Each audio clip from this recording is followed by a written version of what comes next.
before the war started, everyone on the left was saying this is all warmongering on the American side. It's not going to be. There isn't going to be an invasion. Hello, my name is Stanley Heller. Welcome to The Struggle. Today we'll feature segments about Palestine, the surge of anti-Semitism, a flash flood in Saudi Arabia, and a leader from India who speaks truth about Ukraine. We'll begin with another killing in Palestine. Tor Veneslan, UN Special Coordinator on Middle East Peace, said that the killing was shocking and he condemned it. The 22-year-old who was killed was named Ammar Mefleh. To prevent problems with YouTube, we're going to leave the 2 seconds out of the actual killing where the young man was shot 4 times.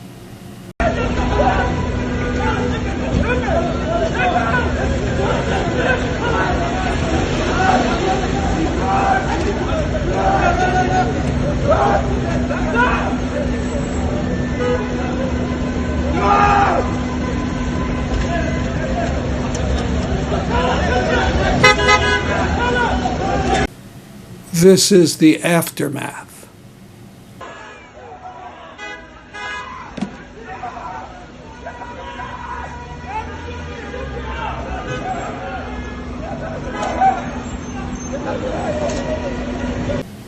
Palestinian witnesses to the incident said it began with a traffic accident between 2 Palestinians and then became an argument between a Palestinian and a heavily armed Israeli, and then into the video that you just saw.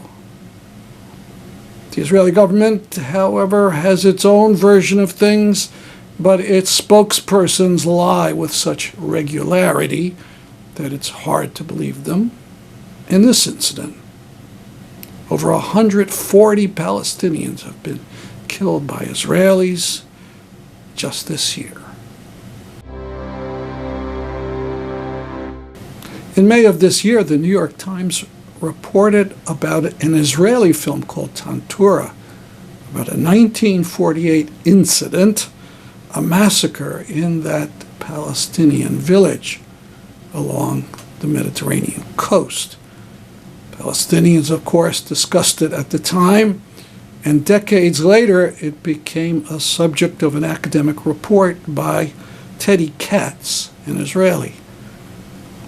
The whole thing didn't make much of a splash in the spring, but this last week an excerpt of the film was online, a very disturbing excerpt in which a veteran from the Israeli Alexandroni Brigade talked about what he saw in that town in 1948.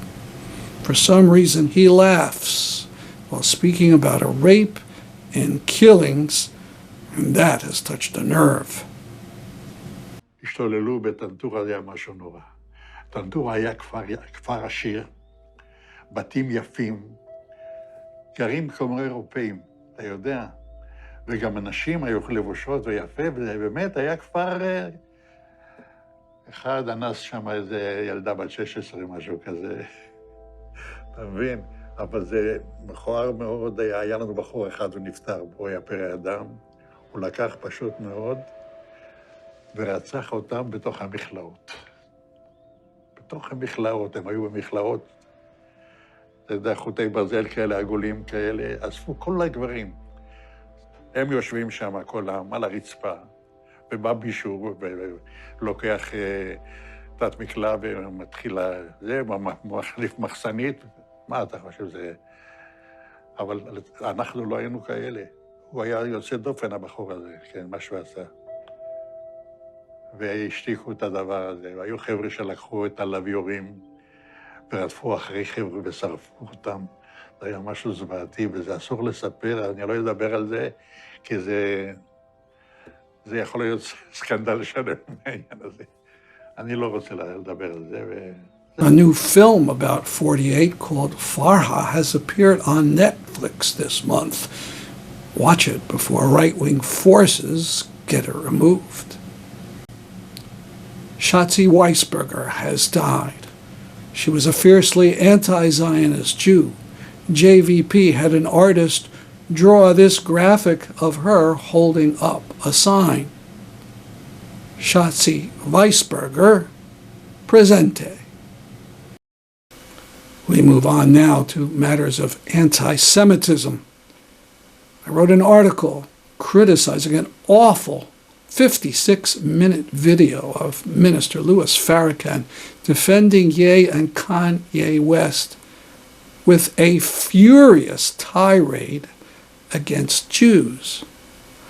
I explain how, to defend Jews, the ADL is useless because of its association with apartheid Israel and because it brought American police to Israel for training, and urged Jewish Voice for Peace, if not now, and others to join in a common anti-racist struggle.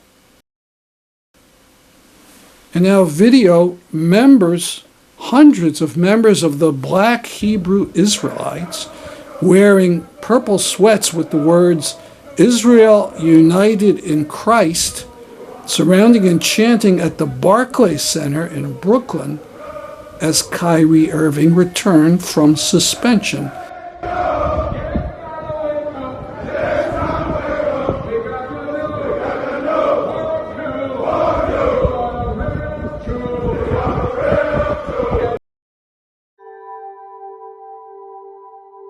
Some dramatic footage from a flash flood in a city in Saudi Arabia. The city is Jeddah, the second biggest city in the country, a city notoriously lacking in proper infrastructure. This in Saudi-occupied Arabia, where the Saudi family has immense wealth.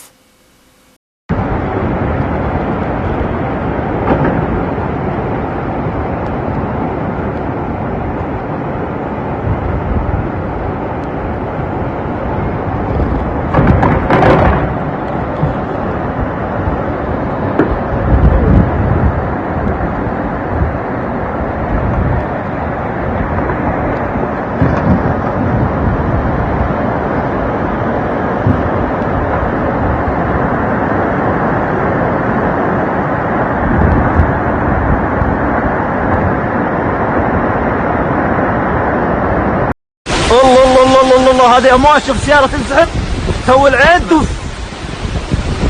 يا ساتر يا ساتر يا الله تعالى. الله الله الله سياره ثانيه تنسحب. مشهد بصري سيارتنا سحبا كيف ما يجي. خلينا نعلق. الله الله الله الله الله الله الله يا ساتر يا ساتر يا ساتر يا الله من كابينة التعليق يا الله. والسيارات هناك أفلها.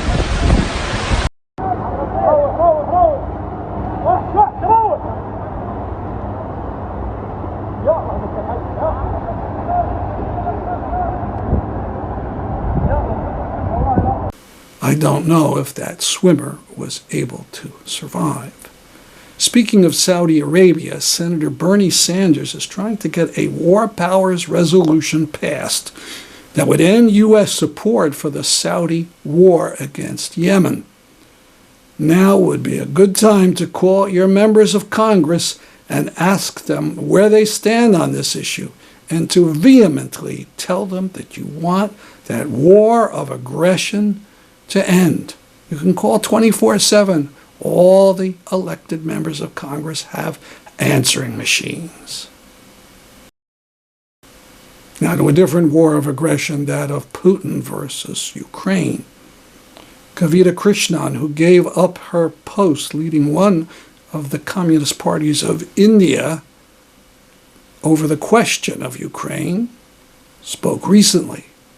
It's a real pleasure to be here, and I especially appreciate this because it has not been easy losing what I thought was my political home, and which had been my political home for the last nearly 3 decades.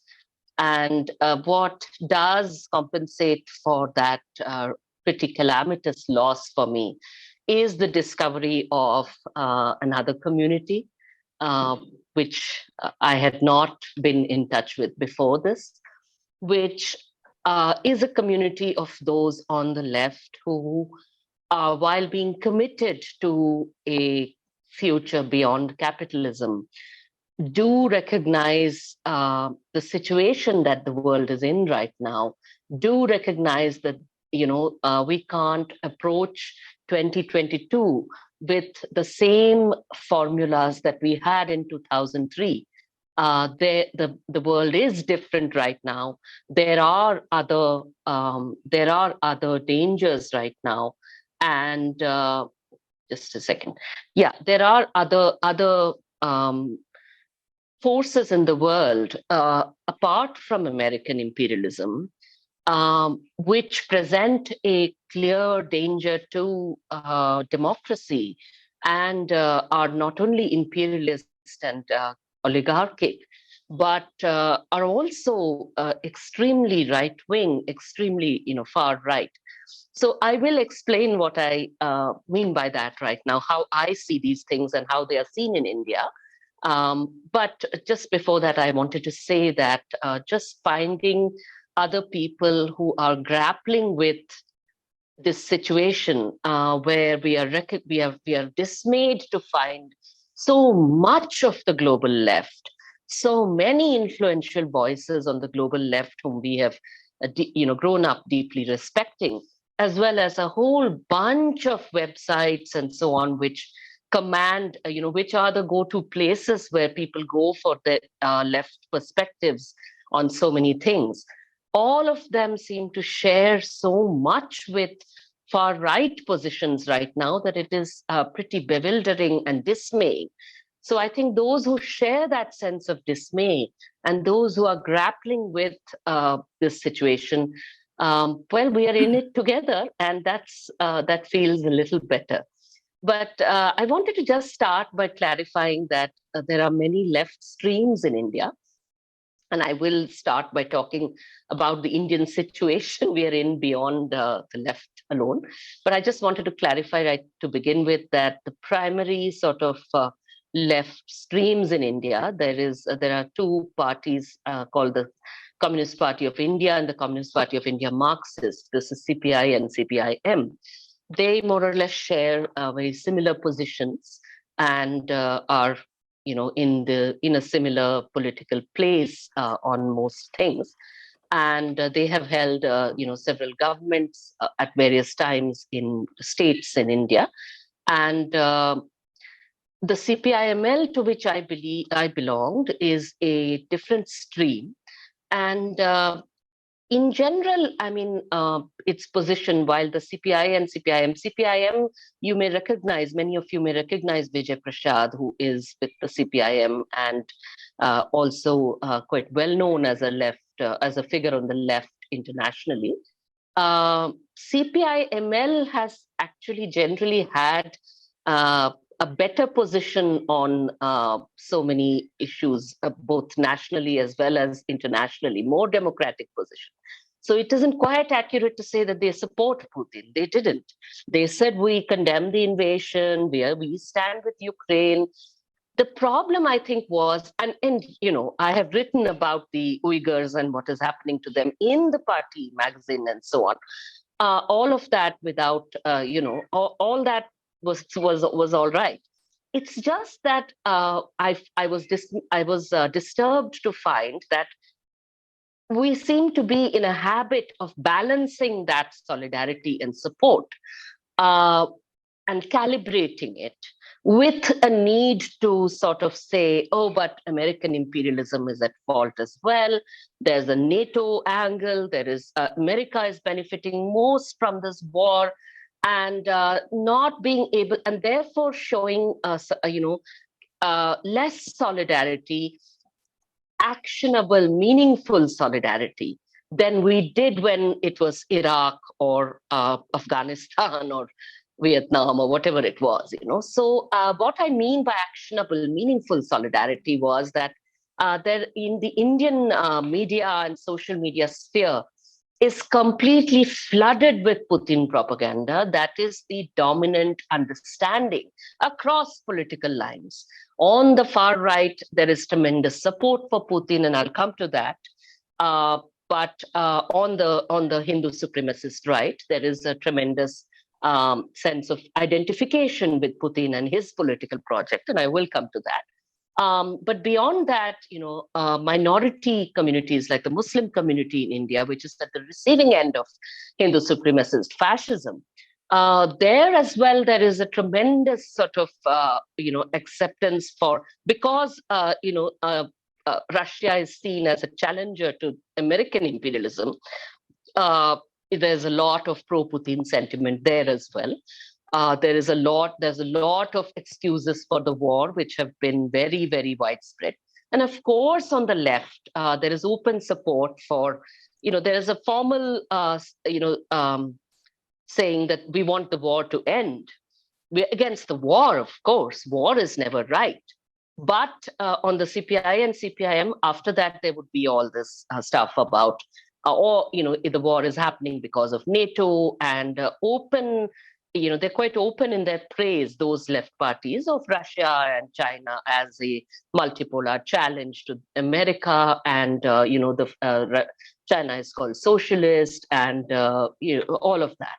So the thing is that with the CPIML, what I felt was that we were sort of in trying to appease two positions at the same time. We were not able to clearly say that we should be dismantling this disinformation. We should recognize it's out there, and we should be very active in debunking the myths that are coming out, which are changing, which is a changing, Putin propaganda has gone through various phases. So, and people forget that just before the war started, everyone on the left was saying, this is all warmongering on the American side. It's not going to be, there isn't going to be an invasion. I remember these conversations with my own comrades, but they don't remember it anymore because they moved on. And, that part is forgotten, right till the day the invasion happened, Russian television was saying there isn't going to be an invasion. It's all American propaganda. So I think there's the changing nature of that, and the need to, I remember I was, an active political activist on the left in the CPIML in 2003. And I remember, we dedicated entire magazine features, and, we produced booklets and so on in various languages, debunking American claims in support of the war. We are doing nothing now beyond, issuing a little statement here and there.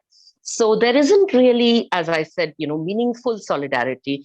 In fact, there's this thing of what can we do? We've done what we can do. We have our priorities here in India, and we can't really do anything beyond that. What are embassies for? When Russia bombs civilians, why can't we protest there? Likewise, with China as well. The problem was that it was a tendency to criticize China as though it were a fraternal sort of criticism of a communist, of another left formation. So it was a criticism of China as a socialism that has gone off the rails, or that is moved from its ideals. And so there would always be this, it would be couched with the expectation of change, wisdom from the China CCP leadership and so on. None of which, that's delusional right now. And the fact is that, as a left formation, you may look at China and analyze its policies in left terms, in terms of, is it socialist, how socialist is it, and this and that.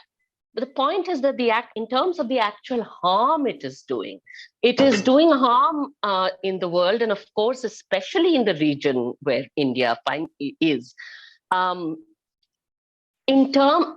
an authoritarian regime with overtly Islamophobic policies, where at home, and also, of course, complete suppression of dissent, complete remaking of the idea of citizenship and nationalism. So the rhetoric of anti-colonialism and anti-imperialism being used to push a certain idea of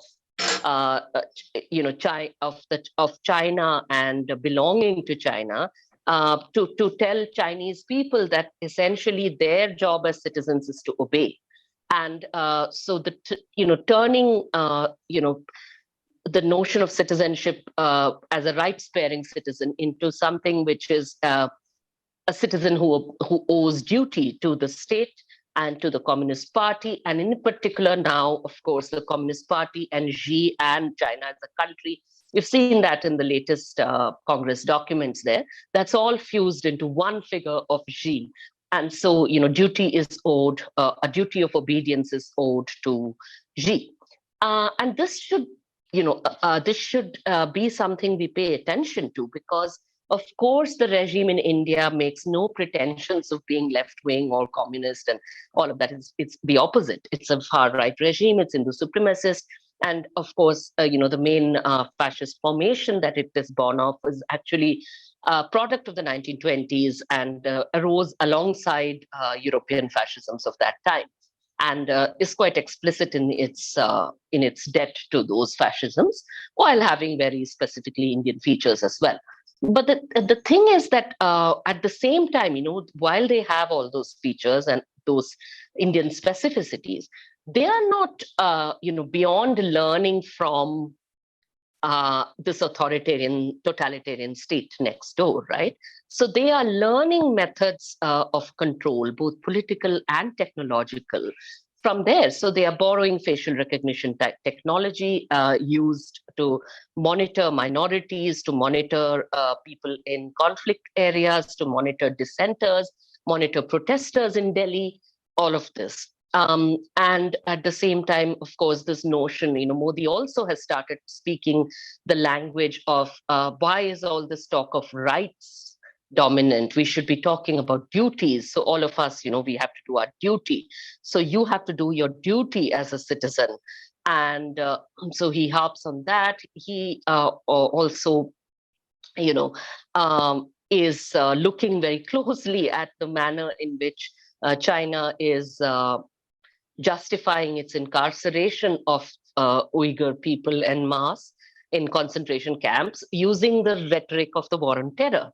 And I find it absolutely, so I found that, while the CPIML, as distinct from the CPIM, if you read Vijay Prashad on this, he says, well, this is education. Education is something everyone's done. Was it not done in America with the indigenous people and so on? And people say, oh, but that was racist and that was genocidal, was it not? And he says, how dare you call me racist and genocidal? I think that we need to lift the Uyghur people out of backwardness and so on and so forth. And that's what China's doing. So there is this explicit comparison with absolutely genocidal, precedents, which he seems to approve of, it seems. But he says, oh, but when China does it, it's not genocidal. It's just education. It's like fighting caste in India. That's his comparison. So what is it? Uyghur identity or Islam as a religion? These are being compared with the caste hierarchy. What is this? How does this work? And how is one not seeing the connection between Xi saying, as he has repeatedly done, that Islam in China has to be of a Chinese character? That's exactly what the RSS in India, the Hindu supremacist fascists in India, have always said, that Muslims have an allegiance to a faith that is not Indian, and therefore they can live in India only if they Indianize themselves. And that means basically adopting Hindu nationalism, which is equated with Indian nationalism by the Hindu supremacist right. So the similarities between these are simply impossible to ignore by any honest person. And not just, I'm not saying this simply in a morally superior sort of way. I'm saying, in order to understand what is happening in India and fight it right, I feel as though you need to see what is happening in your region and make those very real connections. If you're simply going to say, oh, BRICS and, BRICS is a multipolar challenge and, it's how wonderful it is. And it's basically such a wonderful challenge to the evil US imperialist hegemony and this and that. You are ignoring the political character of the regimes that make up the BRICS. And you are not willing to see what they are learning from each other and how you need to really understand that in order to be able to fight effectively here at home as well. And with the ML, of course, the position was not that. They wouldn't say these things about the Uyghurs. But the point is that, they want a statement on Uyghurs to be a formal one, placed somewhere in some, document or whatever, but not, as I said, one of actionable, meaningful solidarity. That when you find out news, when you find details in the New York Times about, with photographs and evidence and speeches and documents, police documents, in leaked police files on the Uyghurs, the natural thing to do would be that you go and protest at the Chinese embassy saying, we demand answers for this. It's nothing. I mean, it is, of course, it's symbolic and, formal as well, but it is an action which one should take. One should take it and one should try and mobilize like-minded people on the left anywhere in the world to do this. Next week, we'll talk about something we can do for Ukraine. Get Congress to stop the import of Russian uranium. That's our program for today. See you next week at this time. I'm Stanley Heller for The Struggle.